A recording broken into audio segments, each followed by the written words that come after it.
Hello everyone, welcome to another video. This will be yet another reading video and it will be about Aztec and Maya mythology. I thought that since I've had a few or a couple of videos about Egyptian history that were quite successful, even though those videos are in Portuguese. I got this book when I was traveling in Scotland. This was the book that I got in Leakey's bookshop. Yep, £5. So yeah, I do not have much knowledge about either Aztec or Maya mythology. I have heard a few things about it, but yeah, no idea. So we are going to learn new things together today. And so this includes a lot of photos. The book is Mythology of the Aztec and Maya, Myths and Legends of Ancient Mexico and Northern Central America by David M. Jones. So it has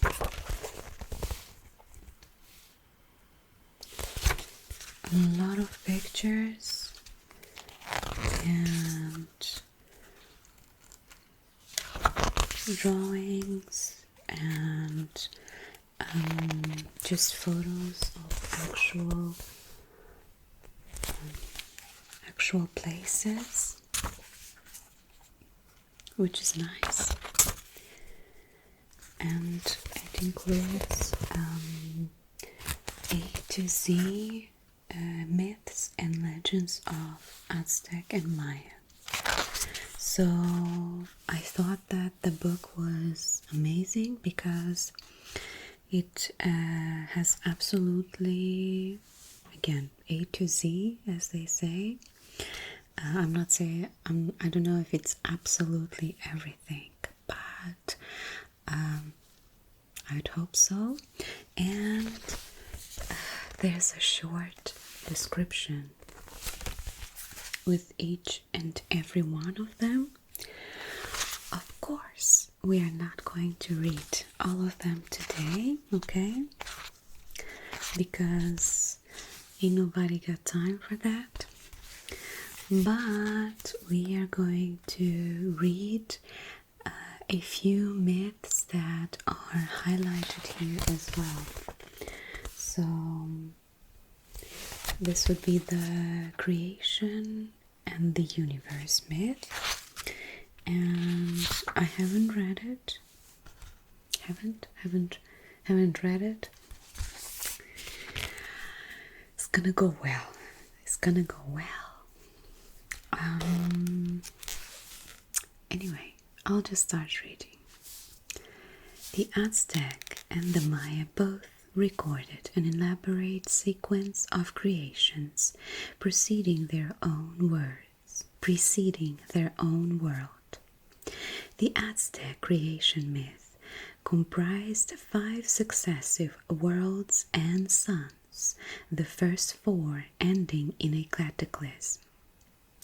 The Maya creation story comprised 3 worlds, the first 2 being imperfect, also ending in destruction. In both of these cultures, the final creation myth ended with humans being formed from corn, maize dough.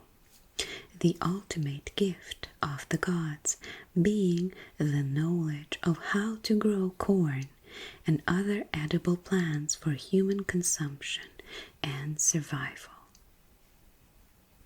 Similarly, virtually all Mesoamericans perceive the earth as the back of a huge reptilian being, a crocodile or a caiman. Caiman?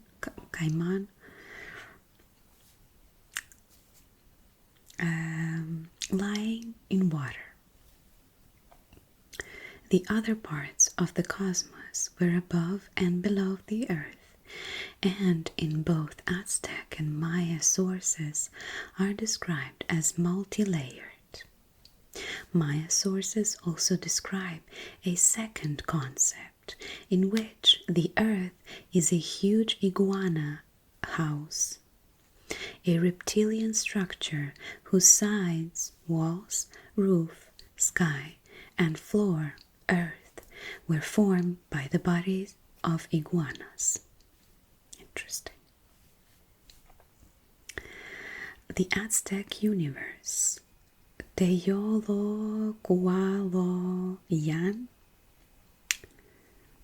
I am certain I just pronounced that perfectly, to the T, comprised a vertical stratification of 13 celestial and 9 underworld layers, with the earth in between as the first layer in both directions.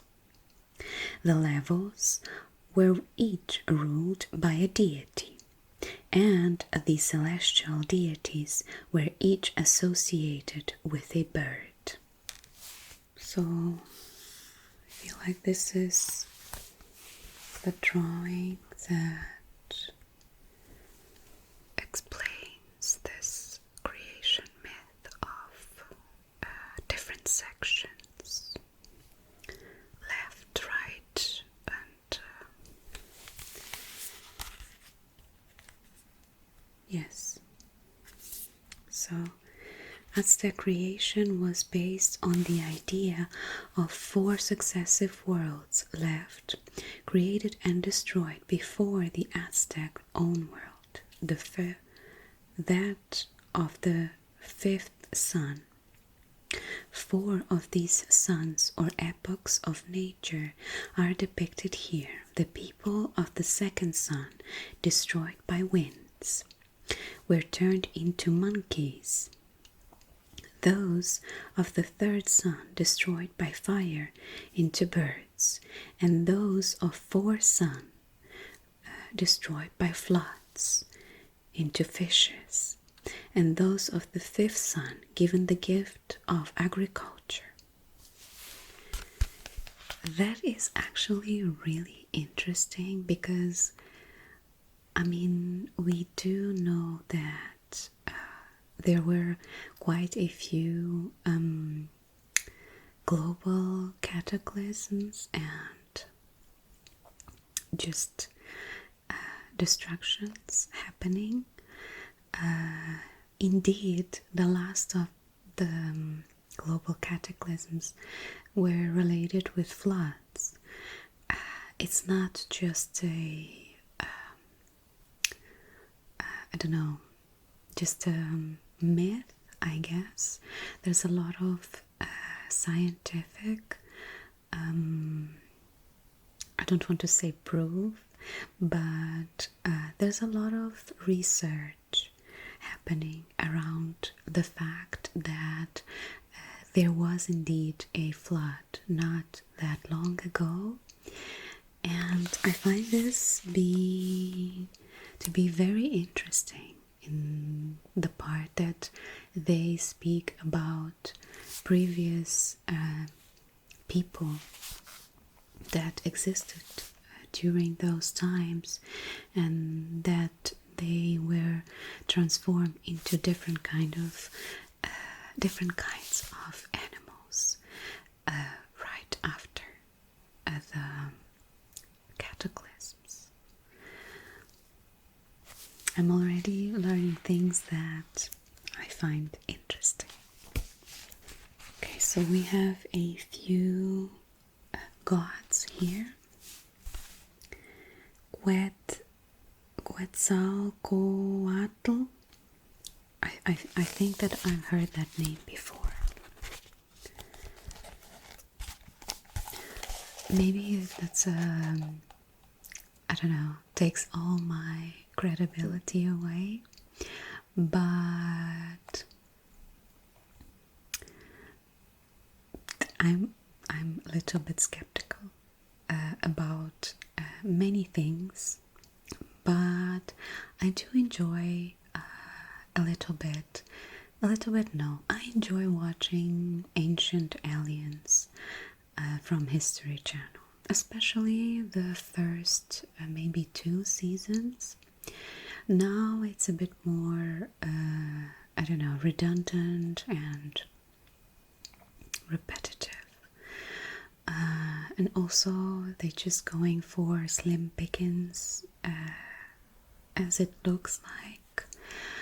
But I just find it interesting, seeing it from a different perspective. So, yeah. And I believe that I've heard this god's name quite a few times in that show.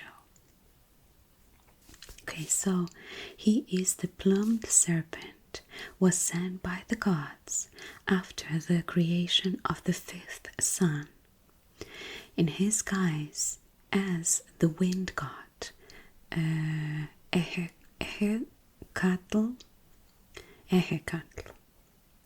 to collect the bones of the fishes of the 4th sun's inhabitants from the underworld. Having completed his tasks, and humans having been created from a paste of the ground-up bones and blood of the gods, Quetzalcoatl, Ehecatl, discovered corn kernels and seeds of other edible plants in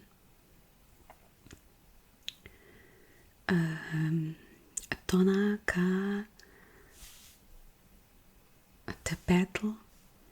I'm sorry, but the letters here are so small and I have like the light beaming into my face.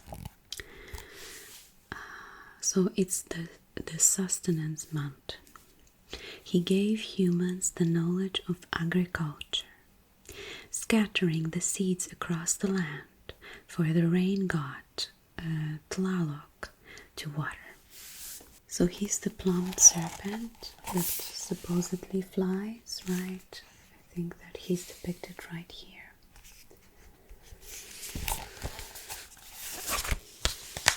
Anyway. So let us continue. Quite a few things that are indeed very interesting.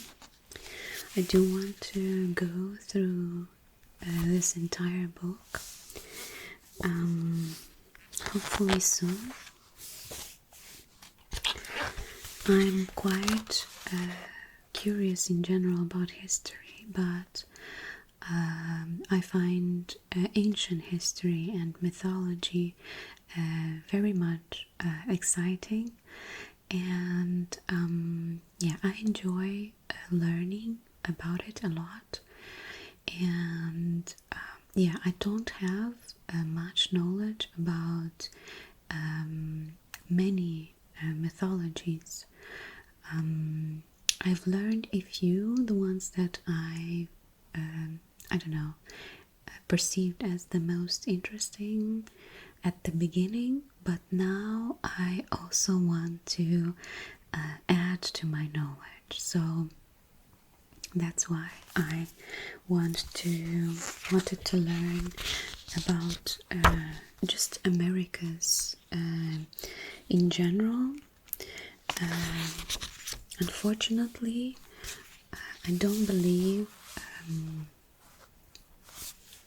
there's a lot of I don't know, official documentation on things in mythology from Americas in general, especially North America. Anyway, no comments there. Not that many Native Americans left in North America. But anyway,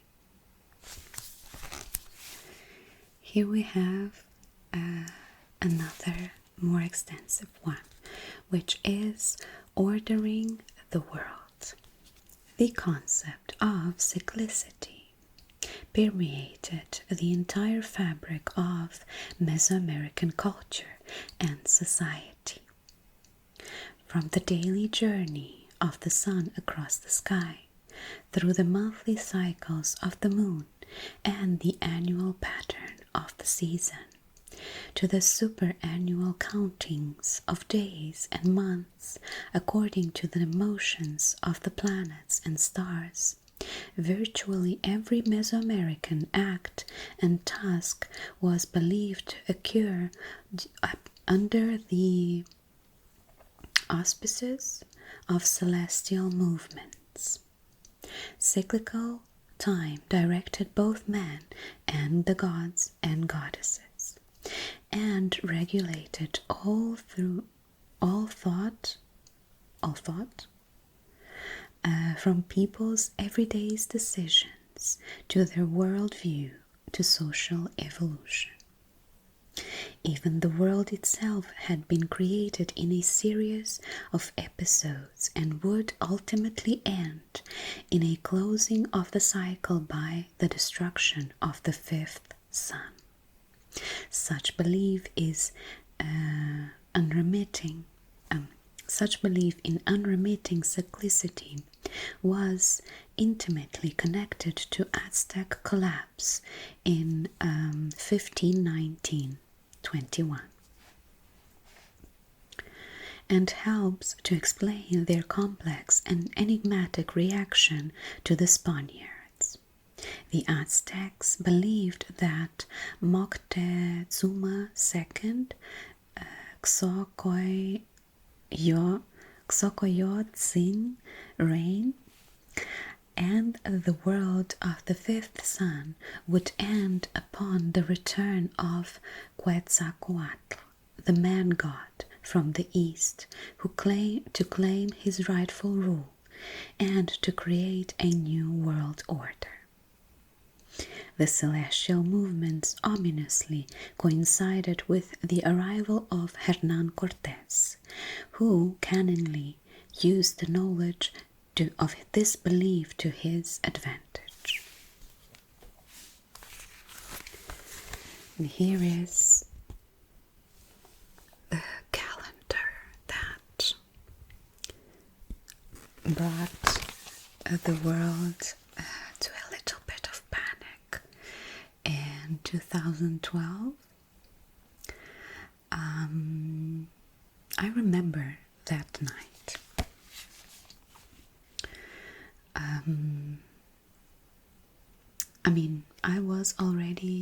I always was into hidden knowledge or reading between the lines, or again, you can call it conspiracy theories as well. But with my own digestion of the information that I was given. I think that it's very important for people to have critical thinking. With this, I mean, we can consume information and take it always with a grain of salt, and then, of course, understand it from our, again, process of critical thinking. So let's say, I don't know, someone tells me that there was there used to be another star in Big Dipper constellation. And this star was a red giant and blah blah blah, and it used to be visible from the photos, I don't know, back in 1920s, but now it's not there. Okay, so that's the story that we are given. I'm not saying that that's a true story, okay? It's just an example. So I hear that information, and then of course I can do my own research, try to find credible sources, also consider how much credibility the source that told me that information is. Have I previous experience from this source saying something truthful most of the times, or do I have any experiences where they try to say something misleading? Anyway, here I am rambling again, but going back to the calendar, right? The calendar that had a lot of people spooked because the calendar supposedly was to end on December 21st of 2012. And yes, I did research about it, and at the time I thought that it was indeed a cycle of something, but that nothing was really to happen. I, in my perspective, thought that it was the cycle of either the Earth completing, I don't know, a circle around something in our galaxy, or the sun completing the circle, whatever. I don't think it's that far, because again, I don't think we have records for sun to start, like the cycle of sun circulating the galaxy is very long.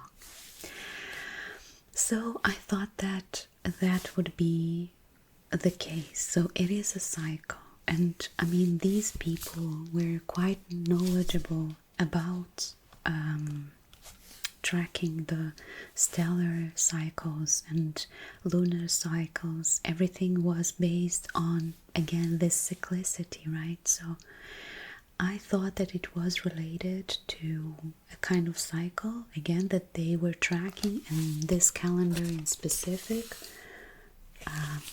was tracking. Not that it was the calendar of the end of the world, right? I don't know. But the unfortunate thing was that I expected to be able to see something perhaps happening in the sky. I don't know, just wishful thinking. But during that day it was raining, the sky was closed, shut with clouds, and I wasn't able to see anything. So that is that. But we all know, or maybe not, that the world continued. Again, when I'm saying maybe not, maybe the world where we were previously living did end. It's just that there's this theory about quantum immortality, which means that we really never die. We just continue in a parallel universe again. Who knows? But here we have the 20 Aztec day names, and they are shown in the type of animal, which are crocodile, wind, house, lizard, serpent, death, deer, rabbit, water, dog, monkey, grass, reed, jaguar, eagle, vulture, movement, flint knife, rain, and flower. There were 3 chronological systems in Mesoamerican lives: the 365-day cycle, the 260-day cycle, and a Venusian cycle of 584 days. The first 2 were combined by the Aztec to form the Xiu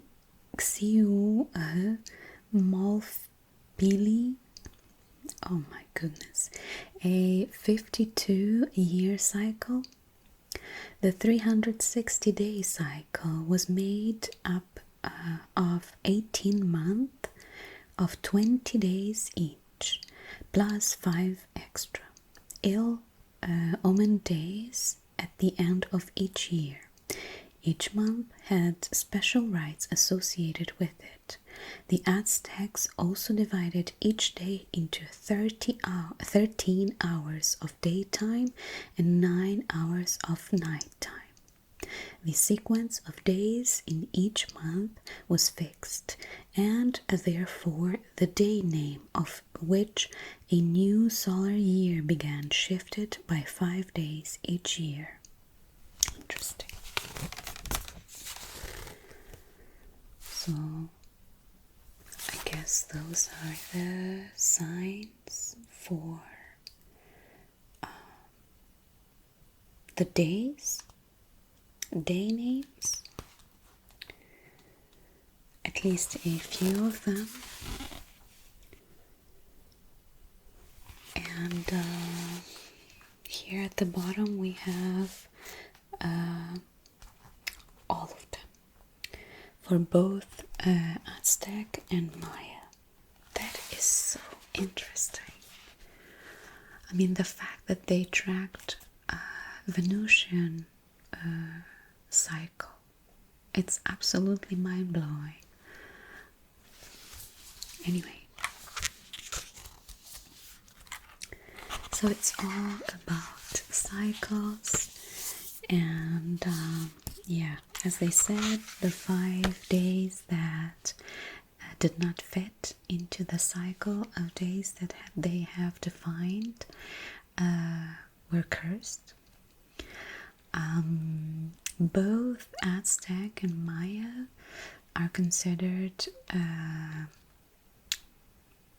to have been civilizations that made quite a bit of human sacrifice to gods.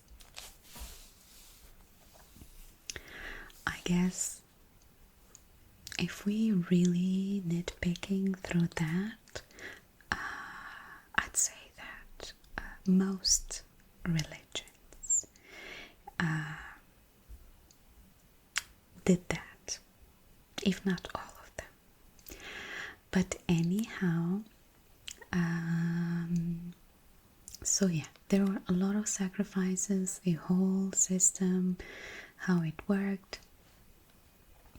I feel like maybe it's a bit more represented and there's more talking about it because, again, a lot of documentation on that exists.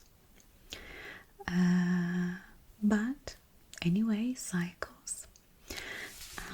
I find it quite, how should I say it without offending people? Quite intelligent. That's what I want to say. It's something that to me indicates that, oh, I'm not just worried about putting food on my table and like living my life in misery, so you know I'm surviving. To me, that's an indication that I am having a peaceful, thriving life.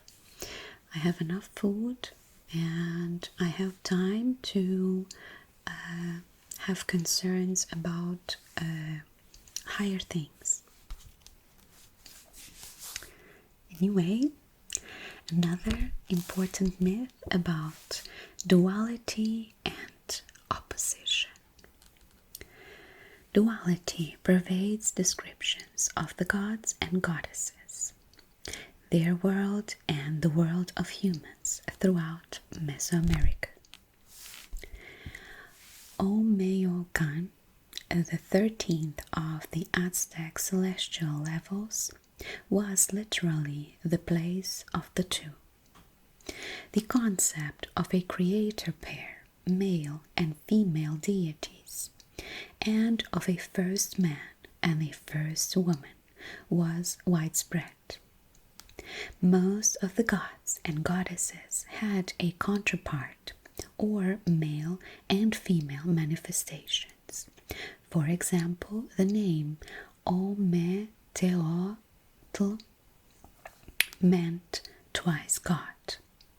More generally, duality, in terms of opposition, was a common feature in Mesoamerican chronological and practical thought, such as celestial and underworld, cosmic stratification, life and death, fertility and barrenness, good and evil, day and night, day sun and night sun, movement and stillness, sound and silence, order and chaos. Many of the myths and legends illustrate such oppositions. For example, the Aztecs believed in the daily battle between the sun and the moon each dawn, and the Maya thought that the rain god Chak, C-H-A-C, brought forth new shoots of corn and other plants each year, while the death god Puchpat, P-U-C-H, attempted to nip off the buds and tender new leaves. The opposition of conflict and peace, almost a daily affair, was expressed in the divine rivalry and occasional cooperation of Quetzalcoatl and Tezcatlipoca, and in the legendary history of the political struggles of Mixcoatl, Seacatltopiltzin. Oh my goodness. Okay, I'm not even gonna try to butcher the rest of the names here. But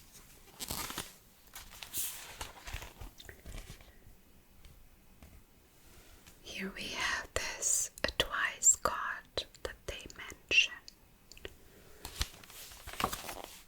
So the representation that each being, or even just natural things in nature, had a duality to it. Again, that there was a creation god and goddess, so a representation of both things in several levels of structure, social structure, and mythological structure as well, religious, etc.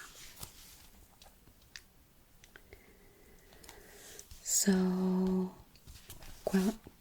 Quetzalcoatl, which is very much spoken about, had his twin Xolotl,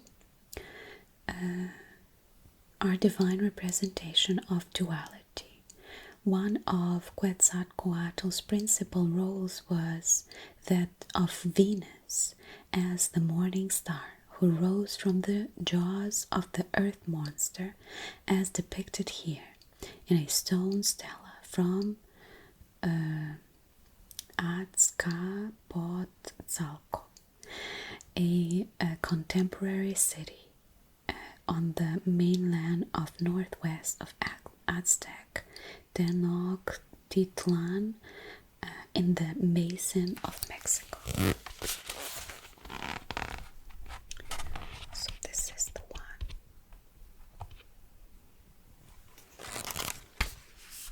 My mic is a little bit on the way, so.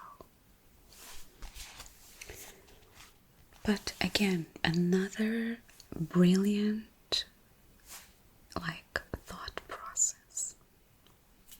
Just say. I mean, I already knew that Aztec and Maya were a very, very intelligent civilization. But having all these things just provide a bit more,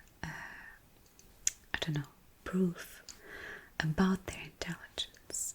Is very, very nice to see. And now we have another myth about colors and the cardinal directions.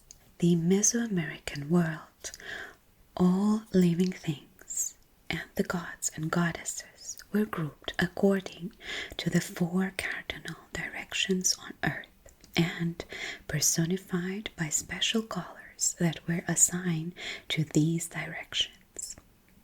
The Mesoamerican 5th or 6th cardinal direction was the center and went up to the heavens or celestial layers of the universe and down into the earth and the underworld layers. The numbers 4, representing the 4 horizontal directions, and 5 for the 5th direction, were thus especially important in Mesoamerican cosmology. The Maya center was a ceibe tree, Bombax pentandra, called either Yaxt, oh my gosh, or Kapok, whose roots penetrated the underworlds and whose branches spread into the celestial levels. The Aztec center was ruled by the god and goddess Ometecuhtli and Omecihuatl, unified as Ometeotl, literally twice God. The color direction combinations varied from one region to another. In addition to colors, the Aztecs also associated particular trees, birds, or animals, day and year signs, deities, and favorable or unfavorable auguries with each direction. For the Maya, death ruled from the south. For the Aztec, death ruled from the north. Maya directions in color. So north was white, south was yellow, east was red, and west was black. Aztec directions in colors. North was black, or red, or white. South was blue, or red, or white. East was red, or yellow, or blue-green. And west was white, or yellow, or blue-green. Can we just pick a color? North was associated with the fire god. South was associated with willow or parrot or rabbit. East was associated with quetzal or eagle, and west was associated with a hummingbird or serpent. Interesting. And here we have the writings for all the directions. So we have all these. I find it very interesting how they wrote. It's just such a different system.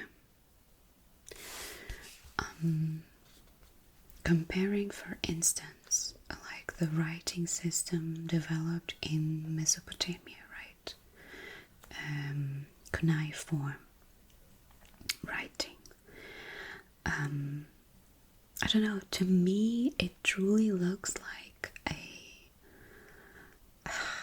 I'm gonna say this. It just looks like, okay? I don't think that it is actual alien writing. It just looks like something one would find with, I don't know, like in a movie Alien, you know? Seriously. Like, I can totally see that type of writing. I know why it looked like that. Like, they used a specific tool to, like, press it into the clay and stuff. But I don't know, just from visual factor, it looks so different from the writing that we have nowadays.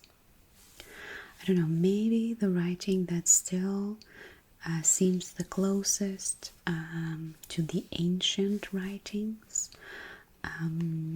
is like the Chinese and Japanese, not Korean because they are quite recent ones, the adaptation. But yeah, I'd say those perhaps, and still they are really far apart, and also in comparison, like Egyptian hieroglyphs,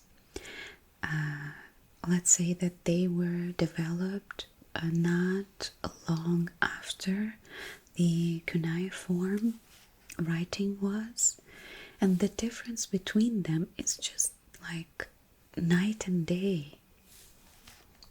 But also, going back to my point, this is the type of writing that these people living thousands of years ago were using.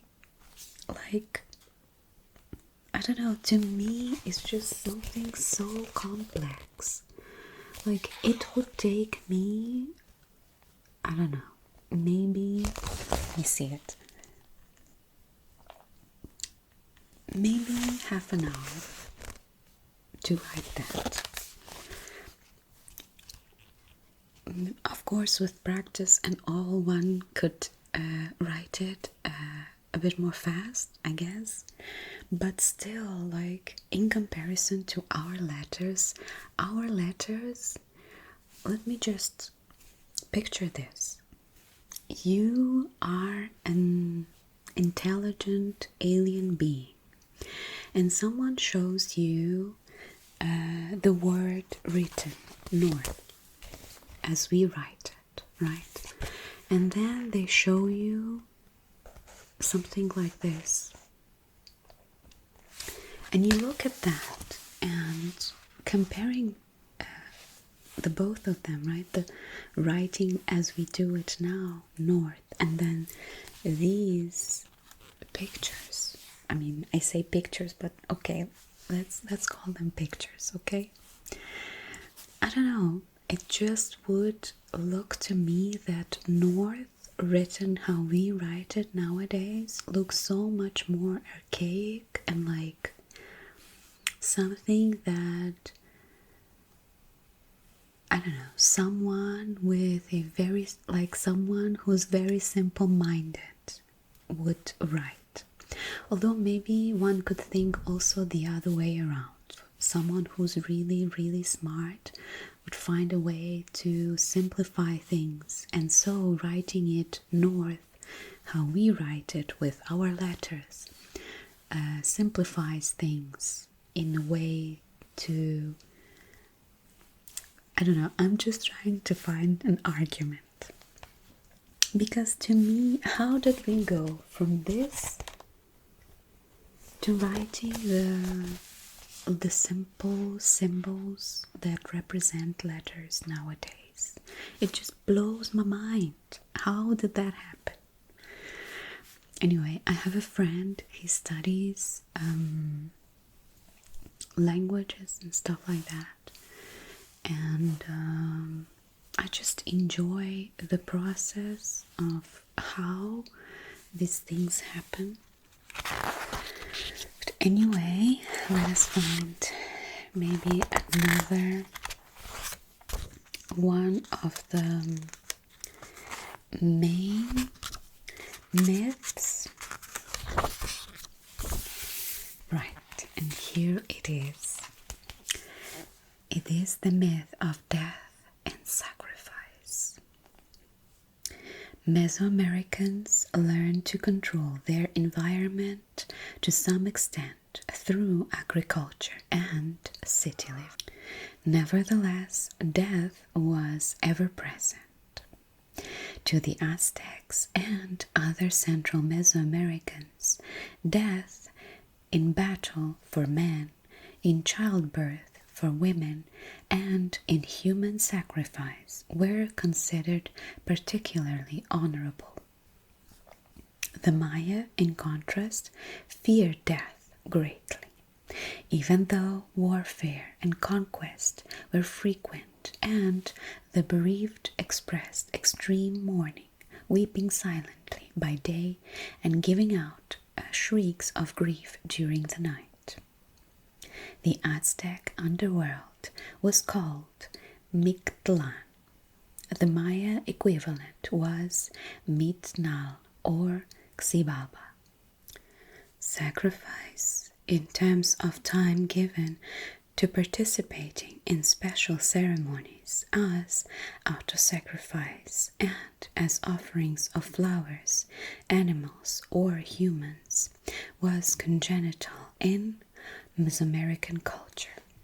Human sacrifice began in the pre-classic period, but its institutionalization was a Toltec and, in particular, an Aztec specialty. As in the case of death, the Maya and Aztec views of sacrifice differed. For the Maya, the victim's blood was needed to replenish and ensure the smooth progress of cyclical events, and sacrifice demonstrated obeisance to the deities. To the Aztecs, the sacrifice of humans was necessary on an ever-increasing scale in order to hold the universe together and to strengthen the sun for its nightly journey and battle against the forces of darkness. In practice, Aztec human sacrifice also became a means of political coercion and social control. Yes, so we already mentioned the sacrifice. Don't want to show it too close because it's at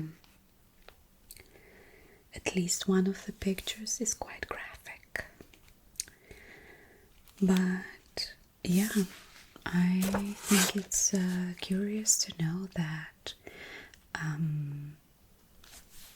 they had these different perspectives on how sacrifice or why sacrifice were made, and yes, it does seem like Aztecs were quite a bit more inclined for the sacrifice, with the, again, ever increasing need for sacrifice in order to keep the world going.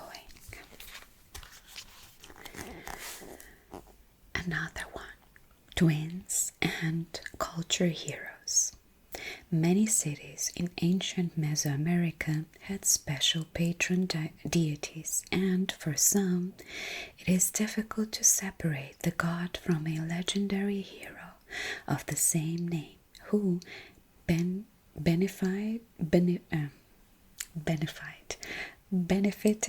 the city in some way. The stories in the highland Quiche Maya sacred book Popul Vuh of the twins Hunahpu and Vukup Hunahpu, and of the hero twins Hunahpu and Xabalanque, and of their journeys and conflicts with the underworld lords and involvement with creation, are just two examples of culture heroes who provided an exemplar to Maya rulers in their relations with the gods. Other heroes who provided inspiration or who embodied tribal and legendary history and claims to lineage might have been the end product of conflated histories that originally included several rulers and heroes. Such might have been the case of Mixcoatl, the Toltec founder of Culhua, and with his son Se-Acatl Topiltzin, and the man god Quetzalcoatl or Kukulkan, founder of Tolan, Tula, and of Chichen Itza. The Mexican Aztecs deliberately sought marriage alliance with the Culhua, accepted rule by a Culhua prince in order to secure their claim to Toltec ancestry and lineage. These and subsequently rewrote Toltec history to suit and support their claim. In another example, to the Tlalhuica Aztecs of the Valley of Morelos, south of the Basin of Mexico, the god hero Tepoztecatl delivered the people of Tepoztlan from the dominance of the city of Xochicalco. Right. It's not uncommon that people, humans, in their want or need of support from gods, create these associations or marriages with gods. It's very frequently described in most mythologies. I can recall a few direct cases. There are also cases where gods procreate with humans, so to create that connection as well. But yes, very curious that again there's this association or translation of gods and humans being together or working together for the benefit of the said civilization. Okay, and I believe this is the last one that has a bit more highlight, and it is the ritual ball game. The Mesoamerican ball game was as much a ritual as it was a sport, and features in both myth and legend. For example, in the tale of Hun Hunahpu and Wukup Hunahpu, we just read about them. Stone-clad ball courts formed an integral part of ceremonial complexes, and many cities had several courts. Versions of the game using dirt ball courts spread to native cultures beyond Mesoamerica, northwards into US Southwest and eastwards to the Caribbean Antilles. The game originated in the pre-classic period, and by the middle classic period it had become a state cult in which human sacrifice played a vital part, with the losing team or captain as the victim. It was especially important to the warrior cults. So there we go. Let's say it was a game of football where someone who lost would lose their head. Or, other parts would be sacrificed.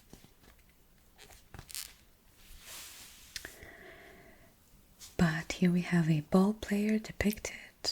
Were frequently portrayed in several media, including ceramics and stone. Ceramic models of players were from the island of Jaina in the Gulf Coast region, and the Maya frequently included sculptured stone panels of players on their ball courts and other buildings. Both players shown here are early post-classic period in date and show the typical gear of the player for protection: belts, waist and hip pads, knee and waist pads, and fancy headsets. So these are the dressings of the ball players.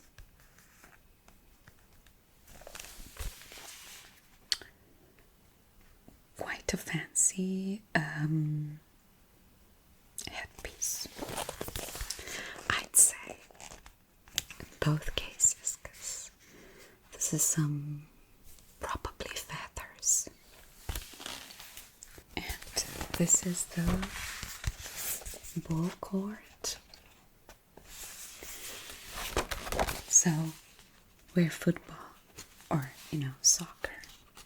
No, you know what? I'm gonna call it football, because whatever.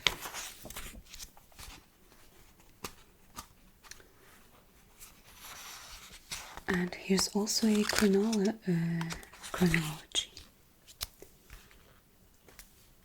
Very nice. I think this is a brilliant book. Again, just from reading those short samples from main highlights of their mythology, was quite informative, at least for me. And I think I'm going to enjoy very much reading this book. Also, I hope that you enjoyed listening to me reading this short samples. In any case, thank you for joining me today, tonight, or whatever it is, and I will see you next time.